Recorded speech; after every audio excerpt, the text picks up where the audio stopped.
Assalamualaikum warahmatullahi wabarakatuh.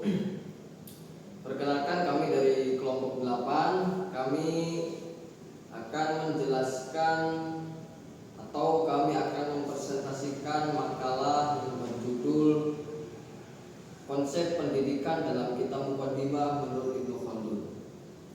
Sebelum kami melanjut ke pembahasan materi, saya akan membacakan biografi Ibnu Khaldun terlebih dahulu. Nama lengkap Ibnu Khaldun yaitu Abdurrahman bin Muhammad bin Al-Hasan bin Jabir bin Muhammad bin Ibrahim bin Abdurrahman bin Khaldun. Dia lahir di Tunisia pada tanggal 1 Ramadan tahun 32 Hijriah, 27 Mei 1332 Masehi.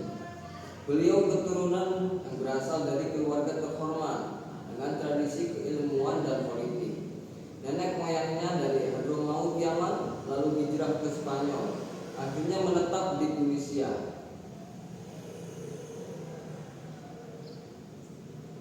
Pendidikan mempelajari Al-Quran, hadis, tafsir, fikih, mazhab Malik, usul fikih, tauhid, bahasa Arab, serta filsafat, logika, matematika, dan ilmu rasional lainnya.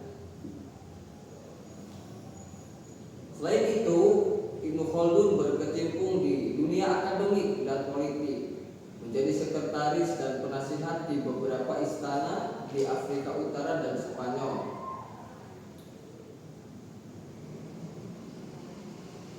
Di Mesir, beliau diangkat sebagai hakim besar mazhab Maliki. Ia mengajar di Universitas Al-Azhar. Juga Ibnu Khaldun wafat pada tahun 1406 Masehi yang bertempat di Mesir. Karya mental Ibnu Khaldun dalam kitab Muqaddimah jilid pertama dari kitab Al-Ibar ditulis sekitar tahun 1377 Masehi di Banteng Qol'at Ibnu Salamah Al-Jazairi. Untuk selanjutnya kami akan menjelaskan konsep pendidikan dalam kitab Muqaddimah. Yang pertama, konsep pendidikan dalam kitab Muqaddimah yaitu tujuan pendidikan. Tujuan pendidikan dalam kitab Muqaddimah yaitu yang pertama, membentuk akhlak yang mulia. Karena pendidikan tidak hanya membuat siswa itu pintar, akan tetapi juga siswa harus memiliki perilaku yang baik, seperti sopan dan bertanggung jawab. Oleh karena itu, Ibnu Khaldun dalam kitab Muqaddimah menekankan bahwasanya akhlak adalah dasar utama manusia, karena ilmu tanpa akhlak bisa disalahgunakan. Dan yang kedua, tujuan pendidikan dalam kitab Muqaddimah yaitu mengembangkan kecerdasan. Dalam kitab Muqaddimah, Ibnu Khaldun sangat menekankan kepada siswa peserta didik untuk sering melatih kemampuan berpikir kritis. Melatih kemampuan berpikir kritis dan analitis. Ya, dengan melatih tata cara siswa berpikir kritis itu salah satunya mencari pengetahuan tersendiri. Sering dilatih mencari pengetahuan tersendiri, terus sering berdiskusi dengan teman, menghafal pelajaran dan lain-lain. Intinya siswa sering melatih mencari pengetahuan tersendiri, itu tujuannya yaitu untuk mengembangkan kecerdasan. Jadi ketika kita sering dilatih untuk mencari pengetahuan tersendiri, maka perkembangan kecerdasannya akan semakin meningkat. Dan yang ketiga yaitu tujuan pendidikan dalam kitab Muqaddimah yaitu membekali keterampilan hidup. Nah, karena pendidikan pendidikan bertujuan membekali peserta didik dengan keterampilan praktis yang berguna bagi kehidupan, karena keterampilan dapat meningkatkan kualitas hidup seseorang dan memajukan peradaban. Nah, artinya kita berpendidikan dari SD sampai sekarang ke tingkat perkuliahan. Nah, sejauh ini kita berpendidikan, kita mencari ilmu. Nah, setelah lulus, di situ kita akan mendapatkan skill, kita akan mempunyai skill. Skill itulah yang akan meningkatkan kualitas hidup kita ketika kita sudah terjun hidup di masyarakat. Dan yang keempat yaitu meningkatkan iman dan takwa. Karena pendidikan harus memperkuat hubungan manusia dengan Tuhannya. Tiada lain kita mencari ilmu, kita berpendidikan, tiada lain yaitu tujuannya yaitu untuk taqarruban ilallah, mendekatkan diri kepada Allah. Dengan kita melaksanakan perintah-perintah Allah dan juga menjauhi larangan-larangannya. Ketika kita sering melakukan perintah-perintah Allah, melaksanakan perintah-perintah Allah, mungkin dengan kita melaksanakan perintah-perintahnya kita akan semakin dekat kepada Tuhan kita, yaitu Allah Subhanahu wa taala. Dan yang kelima yaitu menyeimbangkan ilmu agama dan umum. Oke, poin yang kelima kita akan bahas di pembahasan selanjutnya. Yang selanjutnya yaitu materi dan kurikulum pendidikan dalam kitab Muqaddimah. Ada dua kategori besar ilmu pengetahuan. Nah, Ibnu Khaldun membagi ilmu menjadi dua. Yang pertama yaitu ada ilmu nakliyah. Ilmu nakliyah yang bersumber dari wahyu. Dan yang kedua ada ilmu akliyah. Ilmu akliyah itu ilmu yang bersumber dari akal dan observasi. Nah, kita bahas yang pertama, yaitu yang pertama ilmu nakliyah. Ilmu nakliyah itu ilmu yang bersumber dari Al-Quran dan hadis. Contoh cabang ilmunya seperti tafsir, ilmu hadis, fikih, usul fikih, ilmu kalam, dan ilmu bahasa Arab. Untuk yang kedua yaitu ada ilmu akliyah.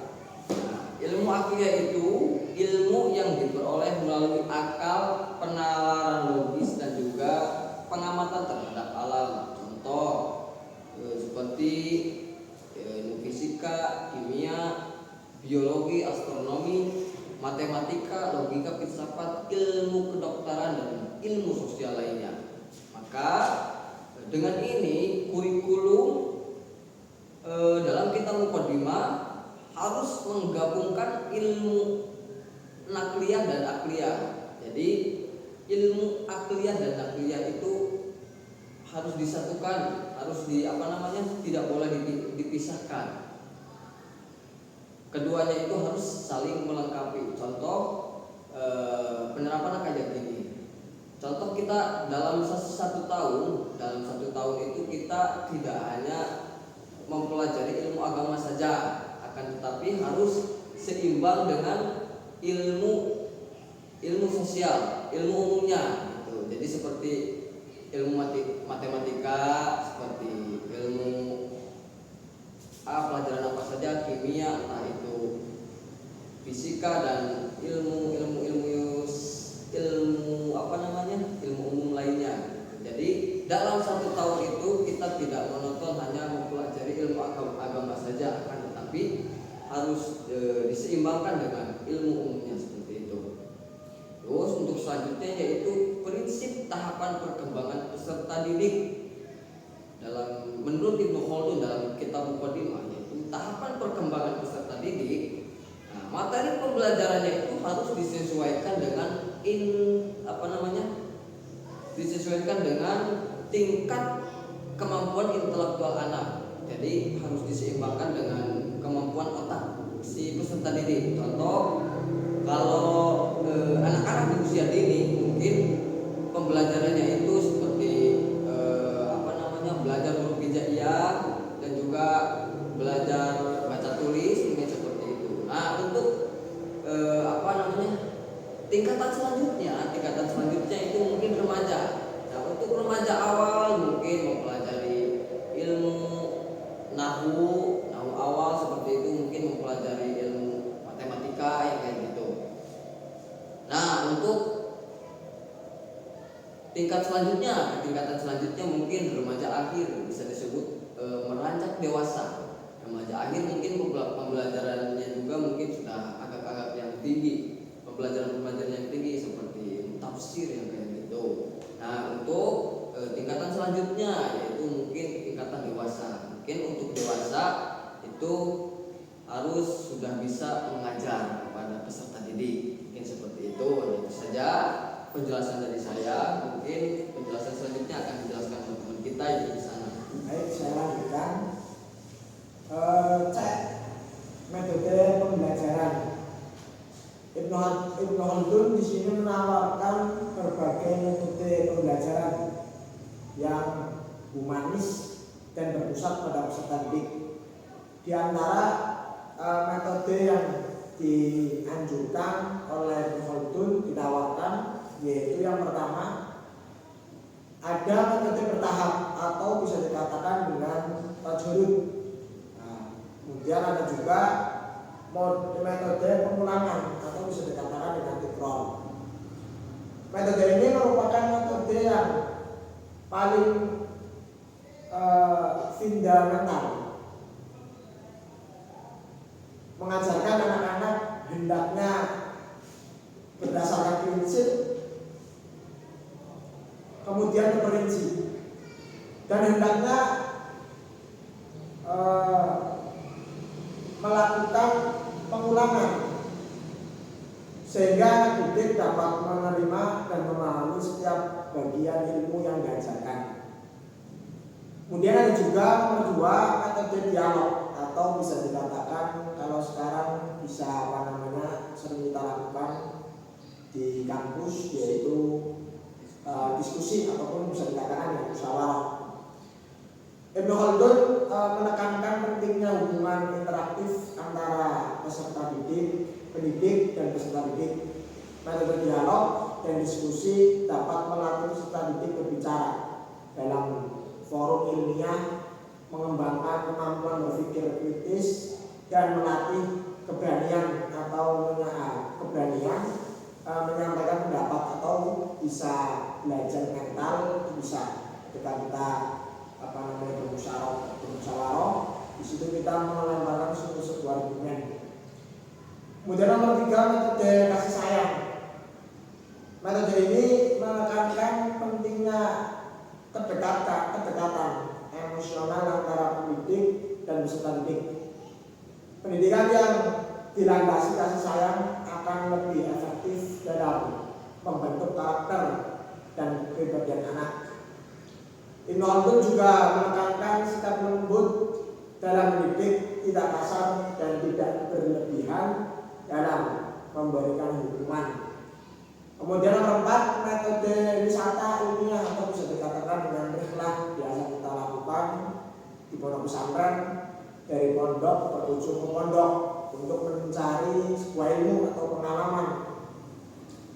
Metode rihlah adalah pembelajaran dengan mengajak peserta didik melakukan perjalanan ilmiah untuk belajar langsung dari sumber-sumber pengetahuan. Metode ini menjadikan peserta didik dapat melihat langsung suatu proses sehingga pemahaman yang diperoleh lebih kompleks dan mendalam. Kemudian nomor 5, metode fokus pada satu bidang ilmu ataupun bisa dikatakan dengan takhusus. Ilmu Ibnu Khaldun menekankan pentingnya penguasaan mendalam pada suatu bidang ilmu sebelum mempelajari bidang ilmu lainnya. Dengan fokus pada satu bidang, peserta didik akan memahami dan menguasai bidang tersebut secara sempurna. Kemudian nomor 6, metode peringkas. Metode ini mengajarkan peserta didik mengambil intisari atau ringkasan dari suatu buku. Namun Ibnu Khaldun mengingatkan bahwa metode ini memiliki kelemahan, yaitu peserta didik akan kesulitan memahami pelajaran secara mendalam jika hanya mengandalkan suatu ringkasan tanpa membaca sumber aslinya. Kemudian D, konsep pendidikan dan peserta didik. Konsep pendidikan peserta didik menurut Ibnu Khaldun adalah seorang yang memiliki keilmuan dan wawasan luas serta kepribadian yang baik. Berikut kriteria pendidikan ideal antara lain adalah: yang pertama, menguasai materi secara mendalam. Kemudian nomor 2, memahami tingkat perkembangan intelektual peserta didik. Kemudian nomor 3, mampu menerapkan metode yang tepat. Dan nomor 4, bersikap lembut dan penuh kasih sayang. Nomor 5, menjadikan teladan yang baik. Nomor 6, mampu membangun hubungan interaktif positif dengan peserta didik. Kemudian relevansi pemikiran pendidikan Ibnu Khaldun. A. Relevansi dengan pendidikan kontemporer. Pemikiran pendidikan Ibnu Khaldun yang dirumuskan lebih dari 6 abad lalu ternyata masih sangat relevan dengan pendidikan masa kini. Yang pertama, konsep pendidikan holistik yang mencakup aspek intelektual, moral, spiritual, dan keterampilan hidup, sejalan dengan tuntutan pendidikan abad ke-21 yang menekankan keseimbangan antara pengetahuan dan keterampilan atau skill dan nilai-nilai values. Kemudian nomor 2, metode bertahap atau bisa dikatakan dengan tadarruj dan pengulangan atau bisa dikatakan dengan tikrar, relevan dengan teori perkembangan kognitif dan prinsip master atau learning dan pendidik modern.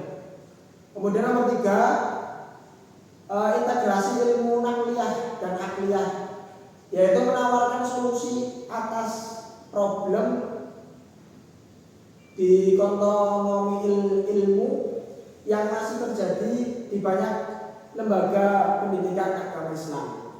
Kemudian nomor 4, penekanan pada pendidikan karakter dan akhlak mulia, sangat relevan di tengah krisis moral generasi muda saat ini.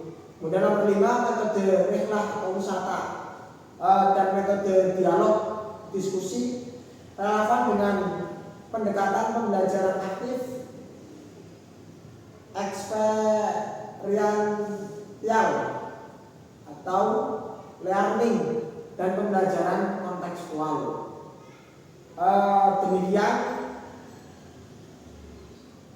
Dengan demikian, pemikiran pendidikan Ibnu Khaldun tidak hanya bernilai historis, tetapi juga menawarkan kontribusi praktis bagi perkembangan sistem pendidikan yang adaptif, humanis, dan kemaslahatan umat. Mungkin itu saja yang bisa kami sampaikan.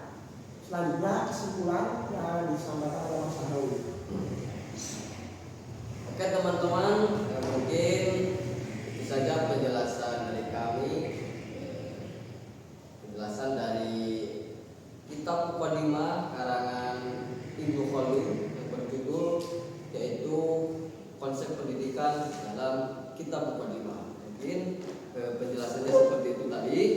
Untuk kesimpulannya, berdasarkan pembahasan-pembahasan yang sudah kami jelaskan tadi, berdasarkan pembahasan-pembahasan yang kami sudah jelaskan tadi, bahwasanya ada beberapa kesimpulan. Yang pertama yaitu Ibnu Khaldun adalah